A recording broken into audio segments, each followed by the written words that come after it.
Waalaikumsalam. Iya Pak, dia apa yang duduk Pak? Pak, nyo kan, rencana meminta mula Mula untuk apa Pak? Sewa apa? sewa rencana Pak. Sewa, Pak. Jadi pada clear rencana Pak. Rencana menyomu bulan pada ini Pak.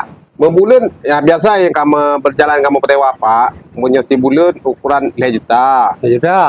Menyorlah tukar lain. Oh benar. Ah, Yang daerah Banda Aceh itu ada Pak. punya sekitar nama Aceh daerah Toto mamnya kenang antar jemput bacut Pak. Oh nah no. Ah, Yang rencana pakai hujan toy. hujan to. Mau bulan bi rencana. Paduk. Mau bulan. Jalan maunya hujan to. Kena biar antar jemput Pak 500 hujan to Pak. Berarti lah sengah. Mana Pak kau lihat? Nyampak karena muno wajar lah kamu tukar lain. Oh benar. Kan bandar lah kamu biar kanan tak kamu tukar lain. Yang pembayar mana? Bayi biasa cash Pak kamu. Oke. Terus bayang barang pak tempat, yo peng. Bayar coba tempat aja bayar di depannya anak mata lapor aja. Transfer biju.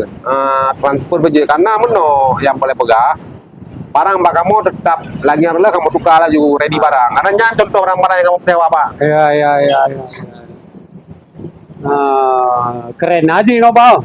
Nah pun apa lagi keren awal-awal yang nona tuh jadi hubungi wa kamu. Oh, ada tangan kadang itu nyoje tak pegang tu. Punya keren kiban murah Pak. Si urut 2,5 juta Pak. Wajib tengok.